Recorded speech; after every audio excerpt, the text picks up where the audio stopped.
Welcome everyone who's tuning in. This is the second episode of The Odd Batch, the Batch Boss podcast. I'm joined again by PT Carl. I rudely didn't introduce him last time, so Carl, could you please introduce yourself to the audience and let them know why they should listen? No, all good. No need to apologise. So I have recently done my surfer and fitness, so part of that is just a basic knowledge of nutrition and promoting healthy eating.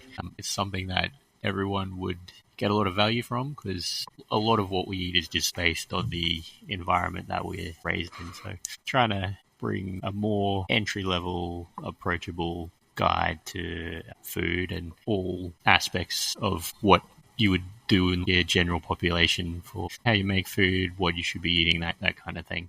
Yeah, awesome.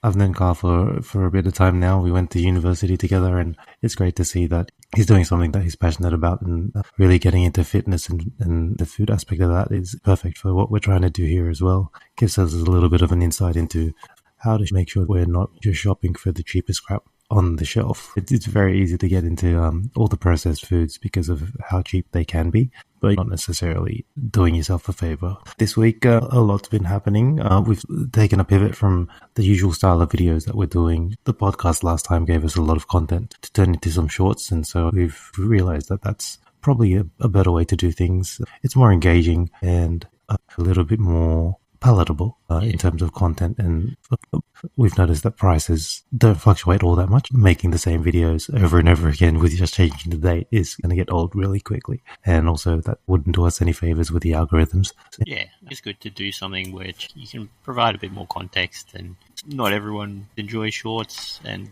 how much good information can you actually provide in 34 seconds? Not a lot really. So yeah. Some key golden nuggets of information that we can condense down. And I think because of the style of the video, the whole Street Fighter vibe, it confused the algorithm on YouTube especially to serve it to 18 to 25-year-old males only, which is crazy. So the pivot will help the algorithm widen that to the audience that we're trying to reach. So we'll be doing this more, and if there's anything else that people want to hear us discuss, we're all for that, especially with a lot of things going on in terms of the inquiries at the moment within the supermarket space. Yeah, I haven't had a chance to watch any of the coverage yet, but I'm quite keen for when the transcripts get released. I was looking at the ACAC website, and they were expected to come out in the coming weeks or in a few weeks or something. So yeah, we'll touch base on that when they come out. I did see a few things that the Aldi representative said during his inquiry, and he made some valid, logical points about how Aldi is able to offer the cheaper prices. And one of them just made so much sense. They have a lower overhead because their website doesn't show the prices, which is a pain for us because that's one of the biggest things in terms of what we were trying to do with price comparison. It's not up to date, and we physically have to go and visit the stores. So that's one of the things they mentioned. They don't have the overhead, they've got less staff on site, and bigger point is they keep their range narrow. And that's both a good and bad thing because they are able to maintain a level of consistency among their products and what they bring in, but also it brings about the conundrum of you can't do your entire shop at Aldi. And even though it is consistent branding with fresh produce, I'm finding that it's not up to standard. But it was an interesting point that they were making. We'll get into that other stuff a bit later. The transcript should clarify everything that they were trying to say, which is pretty logical. Yeah, I do wonder, obviously they have less staff on the floor and all that kind of thing as well.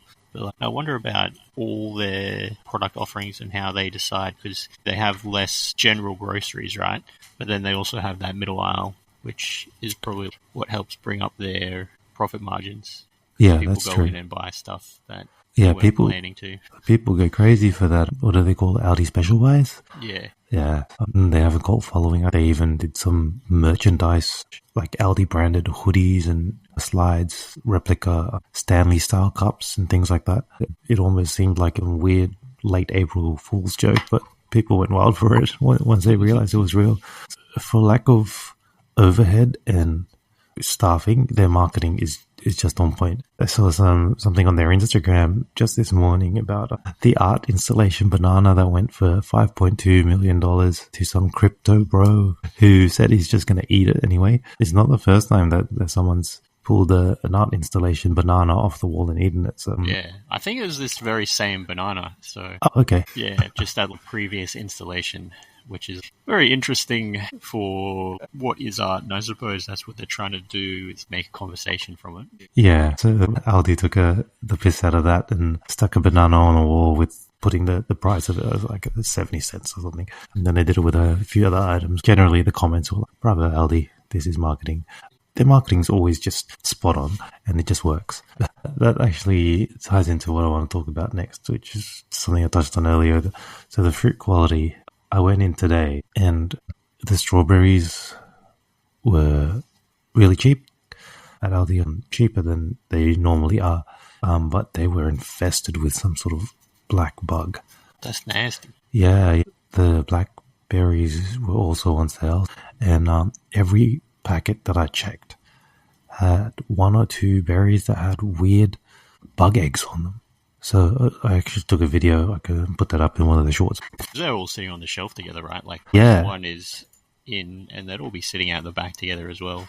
Once one set of punnets is done, there's just so many around. So, and it's not the first time I've had bugs in fresh produce from Aldi. And one argument is it's so fresh that there are bugs in there. It's true. Yeah. They are from the ground. They're from outside. They're plants. Yeah, but it's just not expected. And assuming it's quite an infestation, right? There was a lot of bugs. Yeah. There's not one stray caterpillar. Funny you mentioned caterpillar, because another time I had bought 2 eggplants, and I finished cutting one and threw that into the pot ready to go, and then the second one has black cavities in it with some brown bits. So I tried to cut them out. Towards the end I cut, and something pink squirted out. This is definitely not some anomaly in the vegetable. Bunch of caterpillars had eaten their way in and were living there and growing. And I'm sure plenty of people have gone and not realized, and commercial kitchens probably encounter this sort of thing on a regular basis. But because Woolworths and Coles are that much bigger, quality assurance needs to be there because of the scale of it. I think you will encounter that less. And so the price difference is justified in a backhanded way by that, because you're going to get it cheaper. Yeah, it's true. They don't have the same amount of grocery employees out the back prepping everything, getting it ready. They're just trying to get it out on the floor with the limited amount of staff that they do have. Try and get it out as fast as possible. Yeah. And it's still worth it to shop there and just be a little bit more picky. But what the infestations, just the entire inventory, all punnets that I checked had the eggs. I don't know what kind of bug it was, but it's just something to keep in mind. And it goes back to something I said last week. Even if the berries are from the same supplier that Woolies and Coles are also getting, Aldi purposely asking for the second-rate pick or stock that's been sitting there for a little bit longer, or potentially not stored in the most ideal conditions, so that they can get it cheaper, so that we can get it cheaper. And that'll just be speculation, but it's something that almost makes sense. Same berries, same brand. Why would there be a quality difference unless they were making some sort of compromise to make that viable? Just something to keep in mind. Maybe even shop at the others. If the price is close enough, there's no reason to save that extra 20 cents. I mean, you could think about it as a feature, right? Because then you got the extra protein from the bugs. Sure. Let's talk nutrition then, because that's something that I'm aware of and I'm conscious of, but at the same time, I'm not strict about it, in the sense that if there's a day that I see a pre-made sauce on the shelf and it's cheap enough, and I'm not up for chopping all the tomatoes by myself and crushing them and sauteing them down, I'll grab it, even though it's not necessarily gonna all be healthy, what's in it. Yeah, so how have you been shopping differently since you've finished your course and have been more aware about what you're putting into your body and cooking for yourself and preparing for your fitness goals? Well, in general, I was pretty across the basics. So you want to eat a variety of different things. They say to eat a rainbow, you eat a variety of different colored fruits and vegetables and lean proteins and stuff like that. Probably the thing that I never really considered much is fiber. The Western diet especially is quite low in fiber, and if you're not having a lot of vegetables, like leafy green vegetables, your whole grains and stuff, where you can actually get a bit of fiber, I would say most people are probably not hitting the recommended amounts. So, like in general, you should be getting about 15 grams of fiber per 1,000 calories that you eat. So for the average person, it's going to be somewhere around 30 grams of fiber for the day. I would say that would be the one thing that I learned about. That I probably didn't already know. But if you're just starting from the absolute basics, it's good to look at the Australian dietary guidelines. It's just broken into different parts. I'm sure people think that just means in the past you have a food pyramid and that's been constantly updated. But the guidelines are actually 5 specific things that you should aim for. So guideline number 1 is to achieve and maintain a healthy weight, be physically active, and choose amounts of nutritious food and drinks to meet your energy needs. So that's not prescriptive. It doesn't say you have to eat X amount of things, and it's very general. So what's a healthy weight for someone isn't necessarily going to be the same for someone else. The key points are be physically active and then choose nutritious food that meets your energy needs. Guideline 2, enjoy a wide variety of nutritious foods from the 5 food groups every day. So that's vegetables, fruit, grain, lean meats, dairy, and drink plenty of water. Well, dairy and their alternatives. Guideline 3, limit intake of foods containing saturated fats, added salt, added sugars, and alcohol. So first 2 are things you should try and do. Third one, things you should avoid. So we all know saturated fat, added salt, added sugar, alcohol. All the fun things, you want to limit your intake. So you don't need to cut it out completely. Again, moderation is important. You can't live like a monk and only eat super basic foods, but just try and limit it because these hyper-palatable foods everywhere. And if you look at a packet of chips, the servings on the back are probably, the nutrition label, it'll be like 5 to 6 servings in that pack, usually. Normal packet of chips that you buy at a supermarket. But I know for myself personally, if I go and buy a packet of chips, that's 1 serving. Yeah. That's not lasting 5.6 times. Yeah. So it's just trying to limit that. 5 to 6 servings in a packet of chips. What's that? 3 chips or something? Yeah, they're usually, I don't know. We could probably look it up, but it's like 20 grams or 25 grams. Well, Smith's is probably calculating in the extra air that they add into the packet. You get 3 chips and a bit of air. Yeah, exactly. Exactly. And not everyone has that same problem. Some people are able to moderate that quite well, but I know for me, I can't. So if I'm in the fat loss phase, then I just won't buy chips because I know that I'm just going to eat that whole packet. That's me as well. Like 1 packet is 1 serve, and you feel bad about it. You get to the end of the packet and you're like, well, it's done now. Yeah. I'm not happy, but it felt good while I was doing it, which is part of the problem. I actually want to backpedal a bit back to fiber because I used to do a lot of weightlifting back in the day, and there was such an emphasis, especially if you just want to get a little bit more muscle mass. The emphasis is always on the macros. So your proteins, your fats, and your carbs, right? So how does fiber fit into that? Because I know that it is sort of a different thing, but that was the first time that I'd heard about 15 grams for every 1,000 calories going in. How does it fit in? Because it's starting to get into micros, right? So macros are those 3. Where does fiber fit into those? Yeah, I guess, it's not really a micronutrient. So your micronutrients are your vitamins and stuff like that. Right. So there's 2 kinds of fiber. So you have a soluble fiber and insoluble fiber. So soluble fiber will help solidify the stool. It dissolves in water, so soluble, creates gel in the colon. It's satiating, can help balance blood sugar, and it's typically found in like fruits, vegetables, oats, barley, legumes, that kind of thing. Fruits, that's usually like the skin and the flesh. So,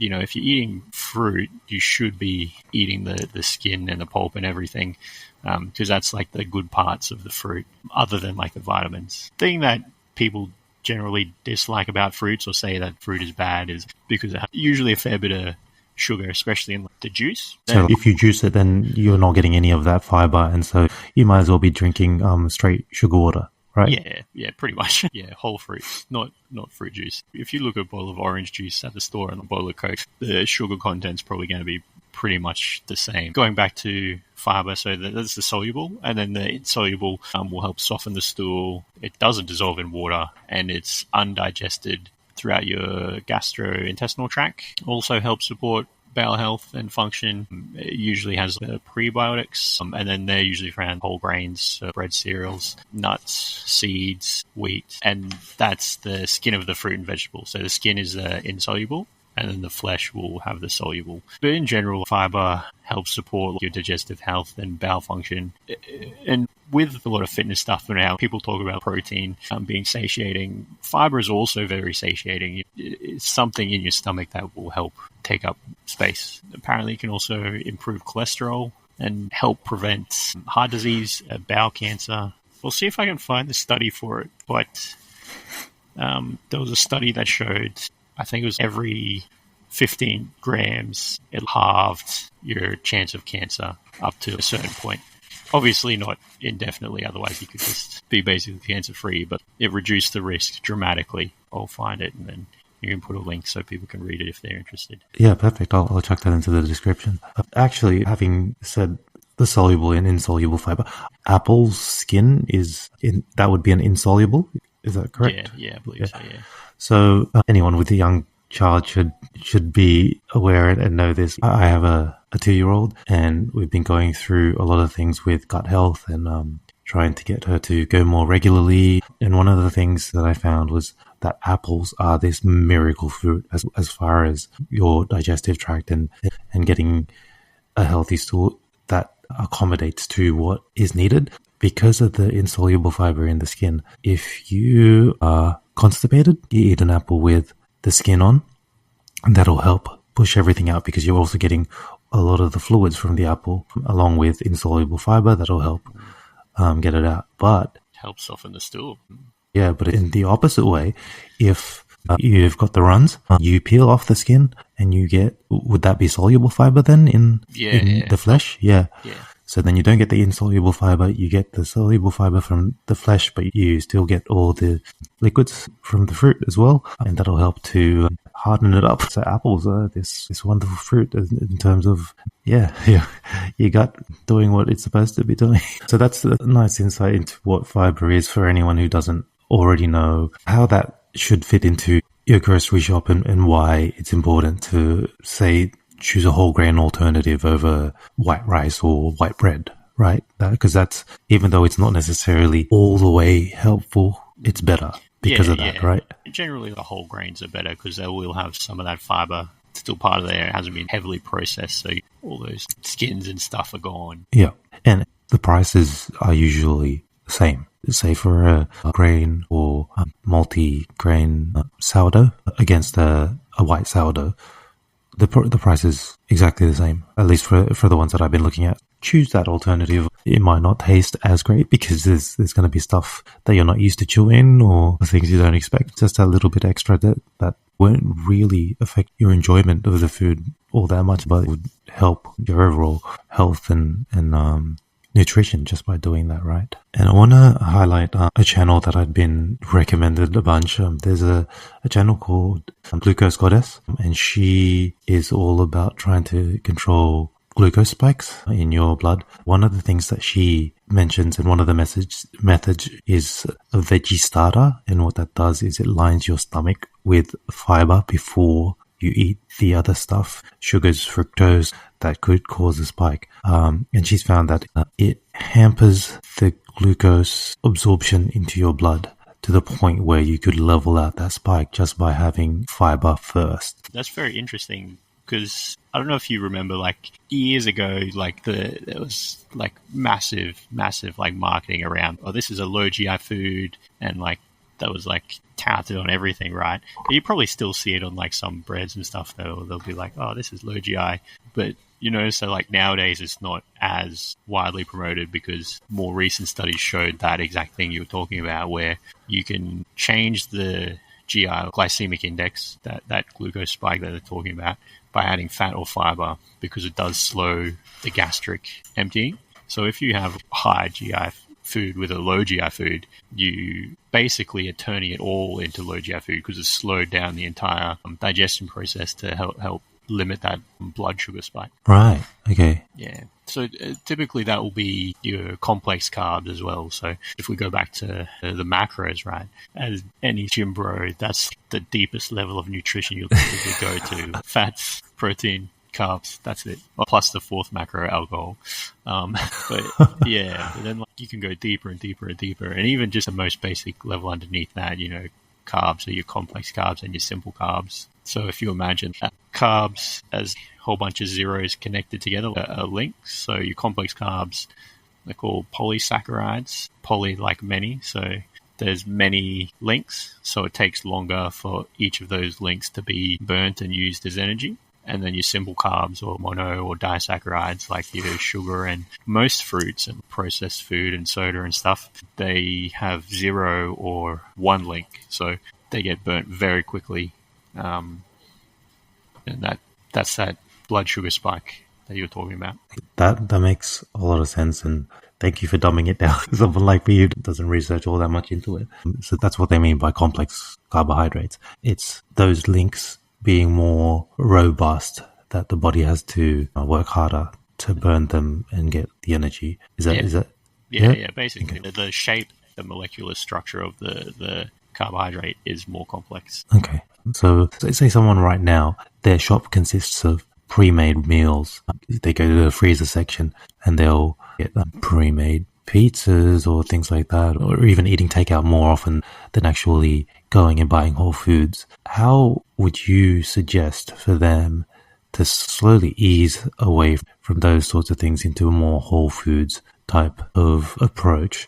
It's interesting because it comes less down to nutrition and stuff like that, except for cases where there's just absolutely no knowledge there. In general, people know, or they have an intuitive understanding of what's good and quote-unquote good and bad. So there's usually something else that's driving those decisions, and then it becomes more about behavior and mindsets to make those changes. So if during the week you finish work and you're stressed and it's going to be a hard day, how likely is it that you're going to have the energy to then prepare a whole meal afterwards? And for a lot of people, probably not very likely. And it's very easy to fall into those habits of, I always go and buy a pie after I finish work on the way to the station or something like that. So if you want to make a change to more whole foods and that kind of thing, is figuring out what is the underlying reason that you're choosing not to in the first place, and then trying to address that.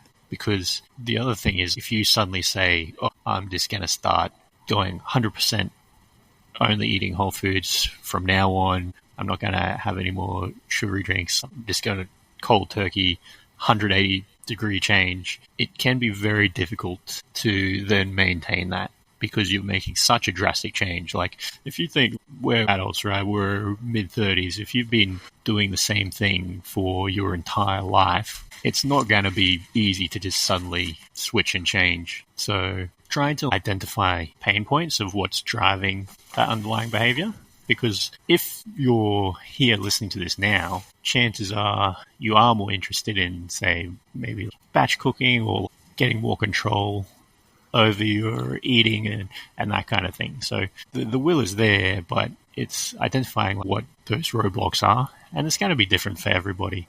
So I would probably say start small, and then build on those habits. So it takes 21 days to build a habit, and then another 80 or 90 days for that to be cemented in, unless there's some reason you've got doctor's advice, in which case listen to your doctor, don't listen to me.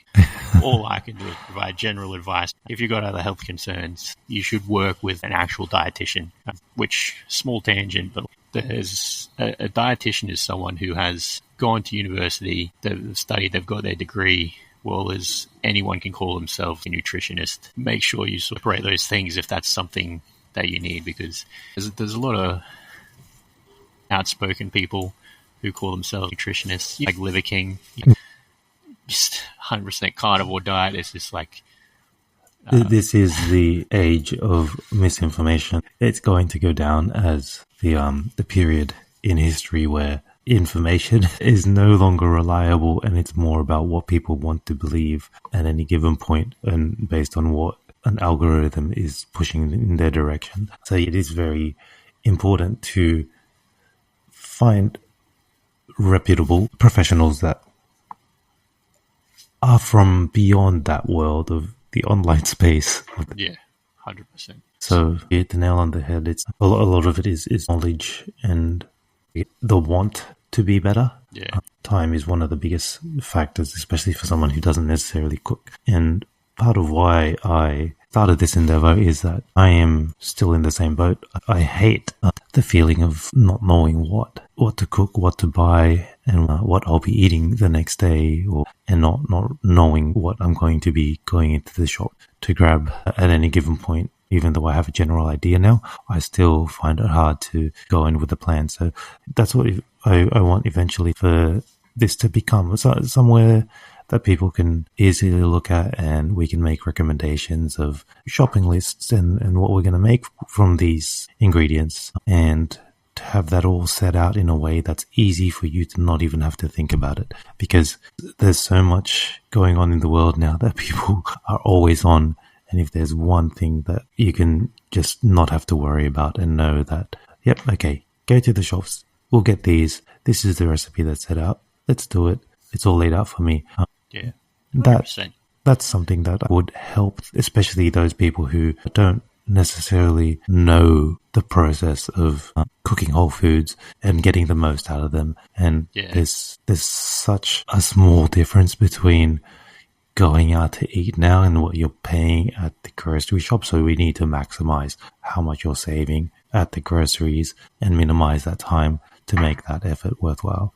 If you wanted to try and eat out less and cook more at home, you could try a few things. You could try replicating some recipes. So if you're always eating out for the exact same thing, always going to the same place, so maybe try and make that kind of cuisine at home. So I really like Mexican food, and that was probably the thing that I started to cook the most when I first started cooking, because one, I liked it. It's very easy to make batches as well. So tacos, burritos, nachos, I could just use the same meat filling, whack in heaps of salad, and I'd use 5% mince, beans, tinned tomatoes. You can even just buy taco seasoning or cumin, coriander, salt and pepper, garlic, onion. That's basically all it is, a handful of ingredients. And then add rice or a tortilla or cheese if you want. Something simple is relatively fast. Brown the meat all up, make a batch in 30 minutes as long as you're not doing heaps. And this is something that would perfectly fit into that strategy of cooking separate ingredients,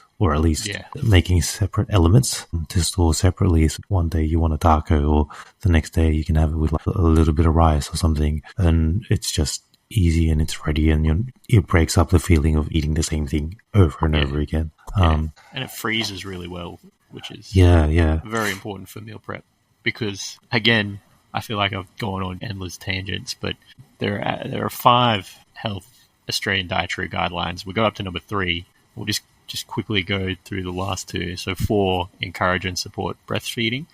Countless studies showing how good that is for the baby. So if it's possible, it should be supported and encouraged. And should also understand that it's not possible for everyone, and no one should feel bad about it, but it's just better if they can. And then the last one, sort of related to what we were talking about freezing your meal prep stuff, is you have to care for your food. So both preparing and storing it safely, which we could talk a bit about later. because that's its own thing, food safety. Yeah, I'm still getting into the habit of properly storing food straight away. I think I'm still on the careless side of leaving things a little bit too long and thinking that should be okay, but I really should be more strict about that. And the storage of it is something that we can get into later. My background in technical things and reviewing things is something I want to bring in eventually, because I go down rabbit holes, and finding the perfect container is something I'm still doing. I found a few good options, but let's save that for another day. Yeah, that's awesome. Thanks, Carl. Those 5 guidelines are something that the everyday person would not necessarily pay attention to. They're being updated constantly. So for the layman, they're not going to keep up with that. So to put that in a way that's easy to digest. So we found a few tools. My brother actually pointed me to some tools that help make it easier to keep track of price fluctuations, Coles and Woolworths based on their website. The tools are add-ons for your browser. So I've found them for both Firefox and Chrome, but it's simply Woolworths Trend and Coles Trend. So if you go to the Chrome web store or the Firefox add-on store, or whatever the Firefox version is called, search those and you add it in. And what it does is, if you go to the website and click on any item that has had a history, it's something over the last 10 price updates or price fluctuations up to a certain point, it will show you a graph which almost looks like a currency fluctuation graph. Like exchange rate? Yeah, kind of like that, except it's more just like a price history. A price history that looks similar, but instead of judging the value of a currency, you're looking at the value of the product over time. And it's amazing to see, because it's just caching the history of that product on the website. So it is accurate to what Woolworths and Coles themselves are putting out. You're able to see meat was up as much as $5 at its peak. So then you could look at it. Okay, it's actually cheap today, relative. And I've actually bookmarked all the normal products that I go and buy. And I'm not necessarily going to buy it from Coles or Woolies, but when I go to Aldi or the butcher or an Asian grocery, I'll refer to the Coles and Woolworths price. But you could judge based on that whether or not you're going to get it cheaper at the other store. So that's my current method of making sure that I'm getting value, especially at Aldi, because like I said earlier, Carl and I have been physically going to the store to check those prices when we were doing the price updates. But now, just make sure you have the price of Coles and Woolies. You would already understand which of those two would be the cheaper options, and you can go to Aldi and say, okay, it's actually cheaper at Woolworths. Like today, broccolini was cheaper at Woolworths, so I chose not to buy it, even though I was at Aldi. Likewise, if you're at the butcher and, lamb loins are, 15 a kilo, whereas Woolies and Coles are like 20 or 28. Go for it. So this is my tip, or an easy way to make sure that you're able to have a peace of mind that you're not going to be overspending. If I was to just say the simplest way, have an idea of what you're going to go into the store and get. Keep those two prices in a quick Google Sheet or Excel, and then you can compare it at Aldi and other specialist stores to see if you're actually going to get a deal, or at least you're not going to get fleeced the way that Woolies and Coles might. So that is another thing where Aldi falls short, because their website is, and they said themselves that it's an old infrastructure that doesn't facilitate them being able to update pricing and have everything listed the way that the Coles and Woolies do. They do tend to fall behind technology-wise, because they don't offer online shopping. They don't offer any reward systems. And Woolworths and Coles have really good apps that you could specify that what your usual shop is, and then you'll get notified when they drop in any way, whether it's a regular price drop, whether it's a special, that can come through as a push notification, which is huge in today's day and age where there's too much to think about. One thing less, which again is something we're trying to help with. Yeah, it's something that Aldi, at some point, they're just going to need to bite the bullet and get with the times and offer, if not online shopping, at least have their catalogue online. Let people know what prices things are. They do it for some, but not for all, which is really strange. Yeah, and I've noticed in store they have the digital ticker prices Yeah. on the shelf. I'm not sure how those update. Are they updated centrally, or do they still need someone to go around individually with a pricing gun kind of thing? Obviously, it's way less labor if that's still the case compared to the old paper stickers. I had a feeling they might be able to remotely do it. I don't know. Yeah, that's a good point. Because if it is altered remotely, then they've got a database somewhere. Exactly. Which means, in theory, you could just connect that to somewhere else to display. Yeah, because I did find someone who created a database of every item price in Aldi, and they last updated in 2017. So it's obviously a big endeavor to keep everything from a third party perspective.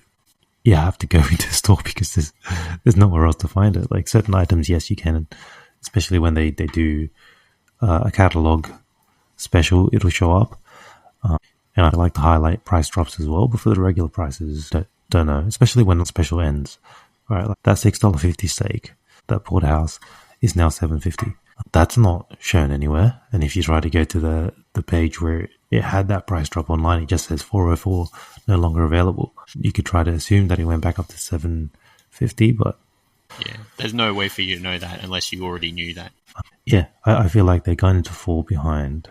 Not in a way that's going to be entirely detrimental, but it's opening the door for Woolies and Coles, especially with that 10% off. If they could offer more of that, and Aldi it's just going to be a step behind because right now it's once a month. I think there's reward systems as well, at least for Woolworths that I know of. I'm sure Coles has their own one. But if you spend a certain amount while scanning your rewards card, you get $10 off your next shop. So that's big as well. Yeah.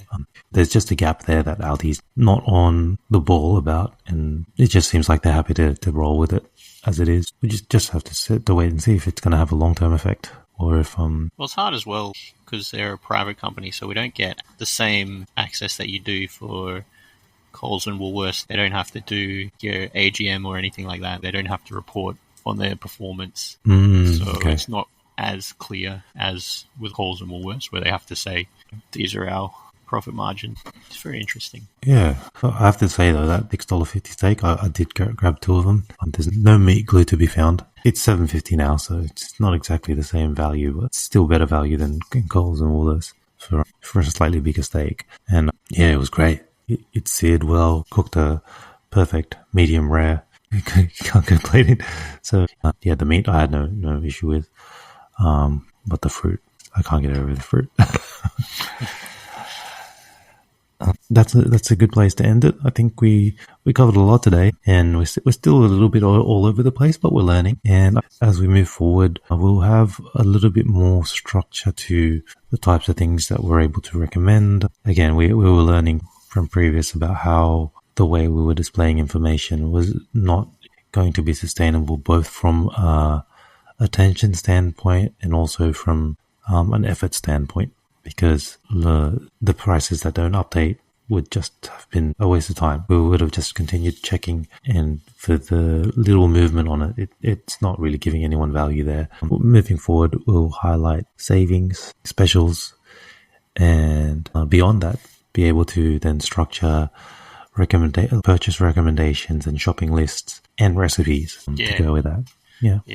And I thought the nutrition aspect, it would be good to focus in, because obviously we can only give a very high level overview, but even within that we barely touched on a lot of things like your recommended servings and further details within those macros and stuff like that. Still lots to talk about in the future. Yeah, and we can definitely bring in some more of that internet drivel to debate on, which I actually I quite enjoy reading some of this stuff, even though I go in with the mindset of this is probably just bullshit on the internet. But it will be worthwhile going through some of that and myth busting in some sense. Yeah.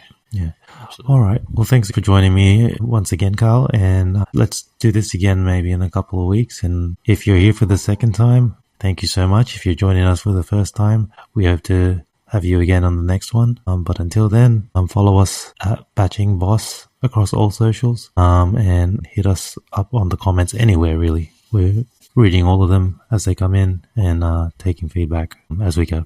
So thank you very much. Thank you. It was good to talk. We'll catch you later. Thank you. See ya.